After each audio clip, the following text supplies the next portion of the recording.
I played 100 hours of Valorant for the first time, and this is how it went. Background. Growing up, I never had a PC, but I did have a laptop. I wore down the trackpad playing games like Minecraft, Roblox, Wizard 101, and Club Penguin. But equally as much, I played controller on a PlayStation, games like Call of Duty, Destiny, and my favorite game of recent years, Apex Legends. But when COVID hit, I began to look at video games very differently. Unable to focus in the online setting of school, the rest of my junior and senior year, I played a lot of Apex. At first just with my IRL friends, but slowly I became obsessed. Spending hours on my own solo queuing, and when I wasn't playing, I would watch videos of people playing, looking for any way to improve my game. During this time, the competitive scene for not only gaming, but Apex Legends was growing rapidly. I became star-eyed over it. And that's when I knew. I wanted to go pro. My friend being a professional Rocket League coach, I knew I'd have to ask him how to do it. But at this point, I was playing on a PlayStation 4, strictly on controller. He told me I'd need to have a PC, something that would cost me thousands of dollars, but that didn't discourage me. I got a job at a bowling alley, and I started to grind, working 40-50 hours a week as a 17-year-old. Till I had enough money saved up to buy the nicest setup I could afford. I spared no expense, trying to buy the best possible things to make my journey limitless. But when I switched over, I had a choice to make. Do I stay on controller, something I've played my entire life, or take a leap of faith and switch to mouse and key? I was a demon on controller, and I had just spent $300 on a custom scuff. But I also knew the game of Apex like the back of my hand, so I switched. Spending hours trying to get as good as I was on controller, but it was no use. I wasn't ready for the battle ahead, quickly giving up on my dream in pursuit of a real job. But now I'm back, with a fire hotter than ever, ready to take on any challenge ahead, but I've jumped ship from Apex, to try my hand at an unfamiliar setting. Valorant. I've never played a game like it. With only having played CSGO a handful of times, I knew nothing about this style of play. Apex, a fast-paced, always moving, run-and-gun battle royale, to a slow-moving, calculated 5v5 chess match. But that was the allure. I knew nothing. It was all new, and being so burnt out from Apex, I wanted to learn. And me being me, I wanted to be the best. The beginning. The first match I jumped into, I realized very quickly that everyone knew how to aim. I'd peek a corner and instantly become a spectator as a headshot rings in the kill feed. And although I had insane aim in Apex, there wasn't much transfer. I played an extremely high sense in Apex. 800 DPI, 2.3 cents, which in technical terms is 1840 EDPI. But in Valorant, the lower the sense the better. And after a lifetime of run and gun games like COD and Apex, I became very comfortable with never stopping to shoot. Actually, I found my aim was better when I was moving versus when I wasn't in Apex. That's how accustomed I'd become. But over time, I learned, able to stop my movement for a split second and shoot. But the next challenge was recoil. After a second of shooting, my crosshair would be on them, but my bullets were nowhere near them, especially from long range. In Apex, most guns had little recoil, and if they did, they didn't deviate from your crosshair. Which brings me to Challenge 1. Challenge 1. Aim and mechanics. When I first started this challenge of learning an entirely new game, I wasn't as passionate as I am now, because passion is a result of the hard work you put into something. This was day 1. I didn't understand the recoil of the guns, and when you don't understand something, it's easy to find yourself stuck with what you feel comfortable with. So every game I'd load up, I'd wait until round 3, until I had enough money to buy the op. The only gun I understood, a sniper. And for hours I'd op crutch until I became truly serious about this game. The more I played, the more I wanted to know, so I knew I needed to learn these guns. Every chance I got to put a Vandal in my hands, I took it, sometimes opting not to get shield just so I could buy a Vandal and little by little understand it. I learned quickly that mentality would be incredibly important in a game like this. The right mentality keeps your confidence high and clutch in tight situations and greatly affects your aim. If you don't feel confident in your abilities and decisions, you likely won't improve in a game like this. But that's something I'll touch on later in the video. From a young age, I had built up a certain level of relentlessness, especially when I was struggling with something. So the more games I'd play, the more I'd struggle and the more I want to overcome. But while jumping into game after game would slowly improve my skills, That wasn't fast enough for me. I live my life as efficiently as I can, and after playing 5 sports in my lifetime, I knew how to train to get the maximum level of improvement. And if I was to be good, great even, I needed to know how to aim. So I jumped in the practice range, put the bots on hard, and spent 3 hours practicing hitting my headshots, which quickly paid off. Jumping into a match, I started to lay people out like I was before. Headshot after headshot, I felt the true payoff of my hard work. And most importantly, I was confident. After all that work, I felt confident in my abilities to hit my shots, but I also was properly warmed up, which carried into my routine for other sessions, always making sure to warm up before my games, to get the maximum gain out of all the games that I'd play in these 100 hours. But my short reign as a top frag didn't continue for long. The more games I'd top frag, the harder lobbies I'd be put in, where I could no longer get away with wide swinging corners for the battle of who has the best aim. Enemies with perfect crosshair placement, ready for anyone and everyone swinging around corners, with a 1mm flick shot versus my entire reaction time and the time it takes to line up my crosshair. It wasn't good enough anymore. Now I really had to play the game of chess. This brings me to challenge 2. Challenge 2. Game sense.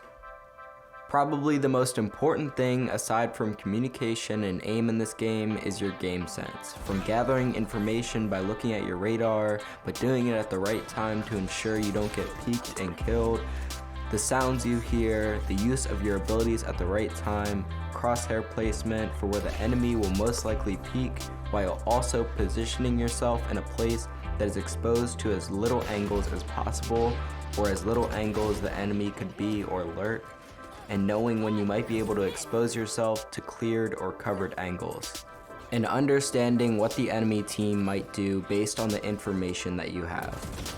All so you can put yourself in the best possible position to win a round. This is all greatly important to your game sense, and what is big is having the experience and knowledge of what is possible, which comes from time, experience, and research. Up until this point, I thought having perfect aim and mechanics would carry me to my goal of becoming the best. But after tutorial after tutorial and game after game, I realized that was farthest from the truth. While great aim and mechanics can certainly help, if you're not in the right position, doing the right thing, aim and mechanics can only take you so far. Like any game, but especially in this game. You need to understand any and all possibilities and outcomes, which when starting seemed like a lot. I wondered how I was going to be able to pack all this experience into just 100 hours. However, I figured if I learned the concepts needed and picked up the little things as I played, I'd be able to improve rapidly. And that's exactly what I did. Videos and tutorials laid the foundation, while practice and in-game application solidified it into habit. In no time, I was back on top, able to top frag once more, but with every good game I'd have 2 bad ones. I'd be making insane plays and clutches one game, but play like an absolute bot the next.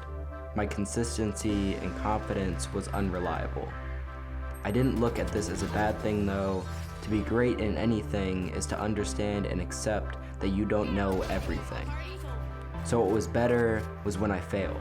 When I failed to calculate something and ended up dying or losing the round, it built my game sense more than winning. And this experience and training would take me far if I were to be great. I always made sure to take into account everything I could learn from winning and losing, hoping that by the time I'm level 20, I'm ready to frag out and ranked. Which brings me to challenge 3, which I alluded to before. Challenge number 3, communication.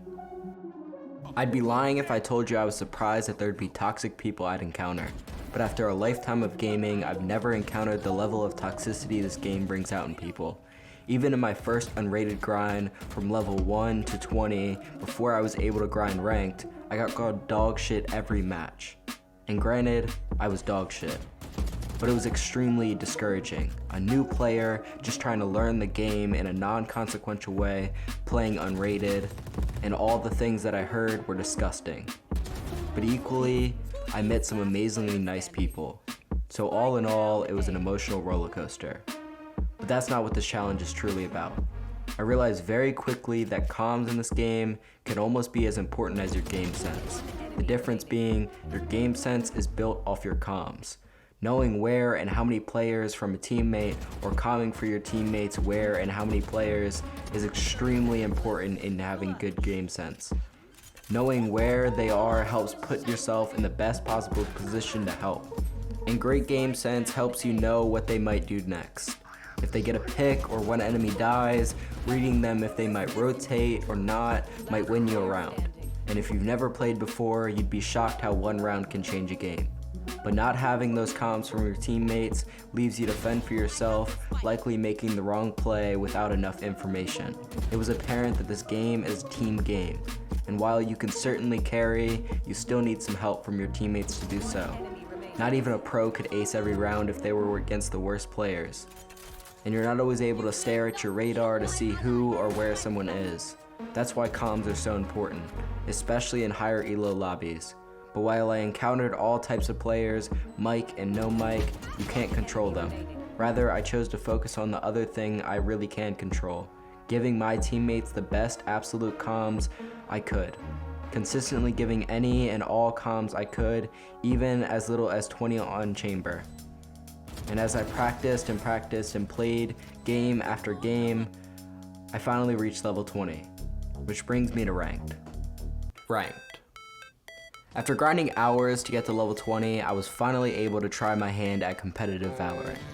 I quickly jumped at the opportunity, loading up my first of 5 placement matches, and let's just say I got rolled. I bottom fragged with a 7 and 15 KD, absolutely abominable. But I knew this was just a part of the process. The next match I loaded up in, dropping 31 kills, ending as match MVP with my first competitive win. Getting my first taste of what it's like to single-handedly carry my randomly generated team to victory. This time in ranked, winning multiple clutches to close it out. But as I touched on before, something so important in this game is consistency, which I hadn't experienced up to this point. The next 3 placement matches, bottom fragging, getting carried to 2 wins and a loss, and finally getting placed in bronze 1. I played 5 matches of bronze to try and grind my way up, but I knew my skill wasn't high enough to grind out at such a low rank. I needed more time to learn, without criticism of toxic teammates, so I did what any sane person would do. I started the entire challenge over. I made a new account. Yep, technically I smurfed, but only having a level 23 account and being as bad as I was, I didn't really smurf. And I did it so I'd have another 20 levels worth of the game till I could try my hand at ranked again. It seems stupid, insane even, but it was exactly what I needed to truly level up my game. But what I failed to mention before was that almost 12 levels of my first account were from a year ago, playing with IRL friends when I wasn't truly serious about the game, or committed to doing this challenge. So starting from scratch wasn't all that crazy. I actually believe it was necessary to my game. So here we are again, level 1. And for the next 20 levels, I spent hours grinding, putting in 10, 12-hour days from aim lab to the practice range to the game, and while watching tutorials and videos, catching up on pro play consistently every day, learning all the characters' abilities, even learning lineups for some characters. When finally getting to level 20, I felt confident. I had seen so much improvement over the weeks that I was ready. I jumped into my first match, and after a 12-14 finish, we lost, and I was bottom fragging. It surely put a dent in my confidence. After all this work, I felt as if I had nothing to show, so I got off for the day. The next day, however, emotions had leveled, and I was ready once more. Not confident, but I felt ready to fight this uphill battle once more. My first match on that day, my second placement match, I top fragged. 27 kills and winning. Second match that day, we won, but I was only able to get 12 kills, putting me second to the bottom. Third match, we lost. Absolutely rolled by what felt like the coordination of a pro team.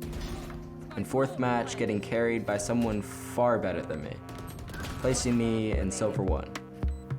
Now the grind truly begins. Placed in the highest concentration of players with about 30% of all ranked players in silver, the climb looked easy. Surely I was better than most players by this point. But only having played for about 3 weeks at this point, game after game of losing as much RR as I was gaining, I was hard stuck silver.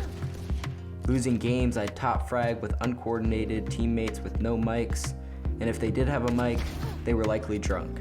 By this point, I was good, but not good enough to carry myself to gold. I played 50 matches, winning 23 of them and ending Act 1 where I started, as I only went from Silver 1 to Silver 2 the entire time. And as much as I love to say I found a way to grind up to gold, plat, or diamond, I reached hour 100, which brings me to the end result. As I reached hour 100, I realized my journey was far from over.